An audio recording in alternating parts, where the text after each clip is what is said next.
जय श्री राम, जय जगन्नाथ, राधे राधे, हरि बोल। आप सभी को हृदय से फिर से एक बार स्वागत करते हुए चैनल के इस नए वीडियो में आशा करता हूँ कि आप सभी महाप्रभु की दया से अपने घर परिवार के साथ स्वस्थ होंगे, आनंद में होंगे। आज एक बहुत ही इंपॉर्टेंट नोटिफिकेशन अपडेट आपके साथ शेयर करने वाला हूँ, क्योंकि कल एक बहुत ही बड़ा ओकेजन है, बहुत ही बड़ा फेस्टिवल का दिन है। तो आई होप कि आप वीडियो के एंड तक सुनिएगा। ज़्यादा वक्त आपका नहीं लूँगा, सिर्फ 3-4 मिनट के अंदर ही बताने की कोशिश करूँगा। इसी फाल्गुन महीने के शुक्ल पक्ष के द्वितीया तिथि को स्वयं भगवान ने इस कलयुग में आज से 200 साल पहले अवतरित होके आए थे। वैसे तो 535 साल पहले भी आए थे श्री गौरांग महाप्रभु के रूप में, जब कलयुग में लोगों की मति इतनी बिगड़ चुकी थी, अभी भी बिगड़ा हुआ ही है, अभी बहुत बिगड़ा हुआ है, तब बिगड़ना शुरू हुआ था। लोग एकदम मद्य मांस मैथुन में पड़े थे और ना कोई व्रत करने लायक योग्य थे, ना कोई तप साधन करने के लिए योग्य थे, ना कोई पूजा पाठ करने योग्य थे। स्वयं भगवान ने खुद निराकार फॉर्म में इस धरती पर अवतरित होकर के आए थे। आगे दोलोत्सव आएगा, जिस दिन श्रीमन गौरांग महाप्रभु के बर्थ अपीयरेंस का सेलिब्रेशन किया जाएगा। उस दिन मैं कुछ कथा आलोचना रखूंगा, तो आप सभी ज्वाइन कीजिएगा। श्री भगवान स्वयं परमेश्वर जगदीश्वर जगन्नाथ जी ने इस कलयुग में हमारे जैसे बद्ध जीवों के उद्धार के लिए एक बहुत ही सरल समाधान के रूप में खुद के नाम कीर्तन को ही लॉन्च करवाया। उससे पहले भगवान ने अवतारों को भेजा था, जैसे बुद्ध अवतार को भेजे थे, जीसस क्राइस्ट को भेजे थे, प्रॉफेट मोहम्मद को भेजे थे। लेकिन उसके बाद भगवान स्वयं आते हैं आज से 535 साल पहले, इसी फाल्गुन महीने के दोलोत्सव के दिन, दोल पूर्णिमा। जो पूर्णिमा आएगा इस फाल्गुन महीने के एंड में, शुक्ल पक्ष के जो पूर्णिमा होगा, उस दिन श्रीमन गौरांग महाप्रभु के बर्थ अपीयरेंस का हम सेलिब्रेशन करेंगे। तो जब भगवान ने गौरांग रूप में आए थे लीला करने के लिए, श्री राधा रानी के भाव को लेकर के भक्त के रूप में, आज भी बहुत सारे लोग ऐसे हैं जो कि गौरांग महाप्रभु को भगवान नहीं मानते। शास्त्र प्रमाण होते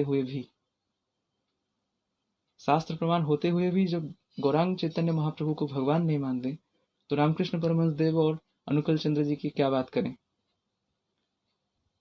रामकृष्ण परमहंस देव और अनुकूल चंद्र जी भी वही भगवान ही हैं। चैतन्य महाप्रभु ने जब संन्यास लीला की थी, तब उनके माता सची माता को ये बताया था, जब उनके माता रोदन करते थे, बेटे तो संन्यास ले लिए, अब गृहस्थी में नहीं रहे, घर परिवार को आगे नहीं बढ़ाए और संन्यास लेकर के मुझे छोड़ करके चला जा रहा है। तो महाप्रभु ने सची माता को कहा था कि आरो 2 जन्म आमी संकीर्तन आरंभे होइबु तुम्हारे पुत्र आमी अविलंबे। विलंब ना करते हुए इस संकीर्तन युग में मैं 2 बार आपके गर्भ से अवतरित होऊंगा। और जैसे महादेव जी ने पार्वती जी को बताया था पुराणों के अंदर कि कलयुग में जब भगवान आते हैं तो ब्राह्मण कुल में आते हैं और बंगाल के भूमि में आते हैं। तो कल जिनका जन्म तिथि महामहोत्सव सेलिब्रेशन किया जाएगा, उन्हें लोग साधारण महापुरुष समझते हैं, कोई कोई संत समझता है, कोई कोई साधु समझता है, लेकिन वो कोई साधारण संत या महापुरुष नहीं है, वो अवतार पुरुष है। गौरांग अवतार से जाने के बाद 300 साल बाद भगवान फिर से आते हैं श्री ठाकुर रामकृष्ण परमहंस देव जी के रूप में।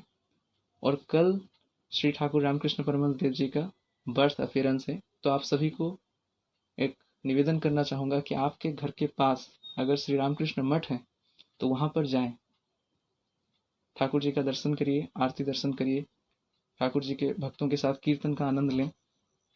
वहां पे राम नाम का संकीर्तन किया जाएगा, श्री राम जय जय राम कीर्तन का आनंद लें और थोड़े समय बैठ करके ठाकुर जी के लाइफ टीचिंग्स और फिलोसफी को अच्छे से समझने की कोशिश करें। क्योंकि ऐसे आजकल मैं देख रहा हूँ कि वैष्णव संप्रदाय से कुछ प्रचारक ऐसे होते हैं जो कि ठाकुर रामकृष्ण परमहंस जी और अनुकूल चंद्र जी को मायावादी बताते हैं, जबकि उन्होंने सही तरीके से अध्ययन नहीं किया है ठाकुर जी के फिलोसफी के बारे में। और अगर वो चैतन्य चरितमृत या फिर चैतन्य भागवतम को अच्छे से पढ़ते हैं तो वहां पर वो प्रमाण पाएंगे कि महाप्रभु ने बताए थे कि वो फिर से 2 बार आने वाले हैं। तो चैतन्य अवतार से जाने के बाद स्वयं भगवान जगदीश्वर, वही जगन्नाथ, फिर से आते हैं बंगाल भूमि में रामकृष्ण परमहंस देव जी के रूप में, इसी फाल्गुन शुक्ल पक्ष द्वितीय तिथि को। तो कल मैं आपको ठाकुर जी के कुछ वाणी, ठाकुर जी के कुछ मैसेजेस, उनके टीचिंग्स, उनके फिलोसफी के बारे में कुछ बताने की कोशिश करूंगा अपने रीजनल लैंग्वेज उड़िया में, और साथ ही साथ हिंदी में भी बताने की कोशिश करूंगा। तो आपसे निवेदन है कि आप अगर रामकृष्ण मठ के पास या आसपास ही रहते हो तो वहां पर जाकर के सेलिब्रेशन अटेंड कीजिए। अगर आप ठाकुर जी के लाइफ टीचिंग्स फिलोसफी को समझने की कोशिश नहीं करते हैं तो ठाकुर जी की कृपा कैसे होगा। आप अगर साधु संगति में नहीं रहते हो तो भगवान की कृपा नहीं होगा। कृपा के द्वारा ही भगवान समझे जाते हैं, किसी के सुनने से नहीं। किसी के सुनने से हम ये मान नहीं लेंगे कि ये अवतार नहीं है। आजकल भारत में बहुत सारे बाबा होते हैं, बहुत सारे माता होते हैं, बहुत सारे पाखंड फैला हुआ है, लेकिन मुझे दुख इस बात से होता है कि भगवत भक्त संप्रदाय, जो सत संप्रदाय, प्राचीन संप्रदाय हैं, श्री संप्रदाय, रुद्र संप्रदाय, कुमार संप्रदाय और ब्रह्म माधव गौड़ीय संप्रदाय, ये 4 वैष्णव संप्रदाय के कुछ प्रचारक भी गलत प्रचार कर लेते हैं, जबकि उन्होंने प्रमाण नहीं देखा है। जिनका हमने शास्त्र में कुछ प्रमाण नहीं देखा है, जिनके लाइफ टीचिंग्स फिलोसफी को हमने कभी भी पढ़ने समझने की कोशिश नहीं किया है, उनको लेकर के हम सोशल मीडिया में ऐसा बोलना नहीं चाहिए कि ये मायावादी है, ये बोगस गुरु है, बोनाफाइड नहीं है। बोनाफाइड का मतलब होता है प्रामाणिक, जो सत्य के बारे में बोलता हूँ, सत्य का ही मूर्तिमंत प्रतीक हो। तो ठाकुर रामकृष्ण परमहंस जी ने जो प्रीच किया था वो फिलोसफी सत्य का ही फिलोसफी है, वो भागवत का फिलोसफी है। ठाकुर जी का सबसे फेवरेट ग्रंथ, फेवरेट शास्त्र कौन सा है पता है? श्रीमद् भागवतम। तो मैं निवेदन करूंगा कि अगर गार्डियंस, पेरेंट्स चाहते हैं अपने बच्चों को लेकर के, तो रामकृष्ण मठ से खरीद सकते हैं। सचित्र भागवतम है, भागवतम का सचित्र विथ पिक्चर्स, पिक्टोरियल भागवतम है, वहां से खरीद सकते हैं। भागवत की जानकारी होना बहुत ही ज्यादा जरूरी है। तो गौरांग महाप्रभु को भी अगर भगवान मानते हैं तो भी वो बहुत बड़ी बात है, क्योंकि कलयुग में कृष्ण उसी अवतार में आकर के नाम कीर्तन देते हैं, और नाम कीर्तन कलयुग का सार विषय है। लेकिन अब कोई क्वेश्चन कर सकता है कि रामकृष्ण परमहंस कैसे फिर भगवान हो गए? गौरांग महाप्रभु ने तो सार बातें दे दी थी, तो फिर से वहां आने की क्या जरूरत थी भगवान को रामकृष्ण परमहंस और अनुकूल चंद्र जी के रूप में? तो वो मैं डिटेल्स में बताऊंगा आगे वीडियो में, तो बने रहें मेरे चैनल के साथ। तो कोई गलत प्रचार करने से पहले सोच लिया कीजिए। प्रभुपाद जी ने अपने शिष्यों को ये नहीं कहा था कि तुम ये प्रचार करो कि रामकृष्ण परमहंस बोनाफाइड नहीं है, बोगस है। उन्होंने कहा था कि कृष्ण भावनामृत का प्रचार करो, जो शास्त्र के अनुसार है वही प्रचार करो। उन्होंने किसी को किसी के खिलाफ बोलने के लिए, किसी को निंदा करने के लिए नहीं बोले थे, क्योंकि वैष्णव शास्त्र में निंदा नहीं है। और महाप्रभु ने क्या सिखाया था? तृणादपि शूनिचेन तरोरपि सहिष्णुना अमानीना मानदेन कीर्तनीय सदाहरि। तो निंदा की कुछ भी बात ही नहीं है, हमेशा सहिष्णु होना है। सहिष्णुता, तितिक्षा, ये साधु का पहला लक्षण है। और हम रामकृष्ण परमहंस देव जी को, अनुकूल चंद्र जी को ऐसा ही नहीं भगवान बता देते हैं शास्त्र के प्रमाण के आधार पर, क्योंकि श्रीमंत चैतन्य महाप्रभु ने अपने माता जी को बोले थे वो अवतरित होंगे 2 बार, विलंब ना करते हुए। श्री ठाकुर रामकृष्ण परमहंस देव जी चले गए थे इस धाम को छोड़ करके 1886 को, फिर से 1888 को अनुकूल चंद्र जी के रूप में उसी बंगाल भूमि में फिर से भगवान अवतरित होकर के आए। भले ही ये कोई बिलीव ना करता हो, लेकिन ये सच्चाई है, फैक्ट है, सत्य है। अगर भगवान का कोई स्वीकार ना करता हो तो भगवान को उससे कुछ फर्क नहीं पड़ता। जैसे मैं बोलता था कि जो उल्लू होता है, ऑल, वो सनलाइट को, सन के एग्जिस्टेंस को स्वीकार नहीं करता, क्योंकि वो रात में निकलता है, उससे सन को कुछ फर्क नहीं पड़ता है। ठीक वैसे ही अगर आप ठाकुर जी को जीवन में स्वीकार करते हो, ठाकुर जी की फिलोसफी को समझने की कोशिश करते हो, तो आपके ऊपर कृपा होगा। कृपा से ही भगवान जाने जाते हैं।